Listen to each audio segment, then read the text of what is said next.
over a number of years and having to survive in the climate that does exist and seeing theater evolve and productions evolve for African Americans? Well, the climate changes sort of like with each political concurrence in the country. And I came into the theater as an actor in 1959, 60 in Detroit, where there was this movement into the Kennedy years.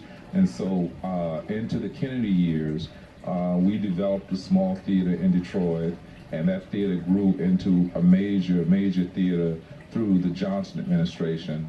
And sort of like, I think what politicized me at that time was the fact that the Kennedys was very popular, Malcolm X was very popular, and Dr. Martin Luther King was very popular. And I use popular in terms of guiding us politically. And so we had something to believe in.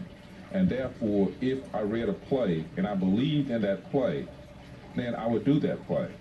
I think through certain years of the meism of Nixon and Reagan, where it was about individualism, that changed the American theater drastically. It changed the funding of theaters like the New Lafayette, the funding of theaters like the Negro Ensemble, because theater is a collaborative. It has always been a collaboration of all involved, the artists, the technicians, the audience. They're all one, and the audiences come from the same place as the artists come from. The artists come from the same place as the technicians come from. They're talking a common language. As long as everyone in a room is talking a common language, they can communicate. Once it's about individualism, or commercialism, or financial stability, then everybody's sort of like talking on a different wave. I think you'll find that same kind of divisiveness in the current American theater, certainly in current television, certainly in Hollywood, where it is, no matter what is being said, no matter how much they tell you how great you are, it's about commercial development of a system that you're not a part of.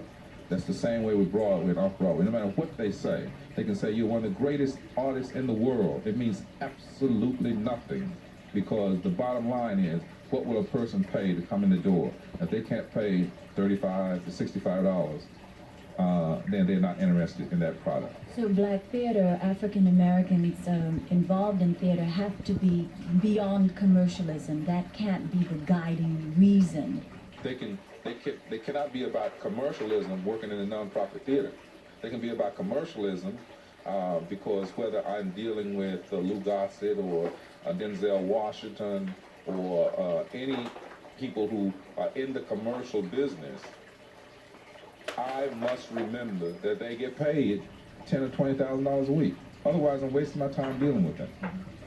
Mr. King, you obviously are very political, which is something that perhaps not everybody would say, but hearing you speak, I understand that you must be political in order to continue and be astute in the survival of your theater as you have been. Yes, I think so. I think the nonprofit theaters depend on federal, city, state funding.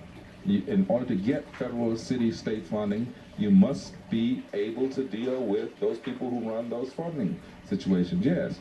And they must believe that you have a constituency that will deal with them if they don't support you. And that is the part of it. To the extent that we lose that by becoming commercial, then those people who are in the federal, city, and state funding situation will say, look, I don't have to give him anything because no one's going to say anything if I don't.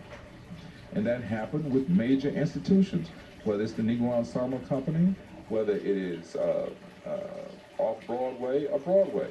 I mean, they're not going to do any black plays off-Broadway unless it's a singing and dancing thing, because if they don't, no one's going to do anything. So what do you think will come out of this conference? Do you see anything we can give the lip service and say we know what it's going to take to bring us together, Do you really think a tremendous collaborative effort will come out of this conference? I think the best thing that we can hope for in a conference like this is like there are a lot of people from around the United States here at this conference, and they will know that they are not isolated in Michigan or California or Cleveland. We're all talking about the same thing, and that is the survival of a people, the survival of an art form, and that way our networking can be put into very good use, because suddenly I actually have a name of a person in Cleveland I can contact. Suddenly I actually have a voice and a face I can put together in LA or San Francisco. And I think that's very important for a conference like this.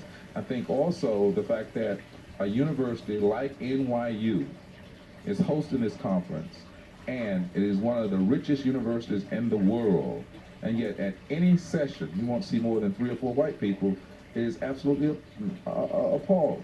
I'm appalled. It's abominable, you know? It's like this conference is being done with a sort of like hands-off, a certain sort of like distance. The university said, okay, we'll get involved, but if we endorse it, we must acknowledge you exist. And if we acknowledge you exist, then we got to also acknowledge the fact that we are not, how can I say, we are not dealing with the black students here, even though they're paying $18,000, $19,000, $20,000 a year for tuition. We're not dealing with any black productions here, even though we have black students here. So they're not going to acknowledge this conference, okay? The fact that it's in New York is really amazing, because for someone to come to New York from Detroit costs about 4 times as much as it costs to come to Winston-Salem from Detroit, because hotels and transportation, just getting around. So I think this is a major, major step in the right direction.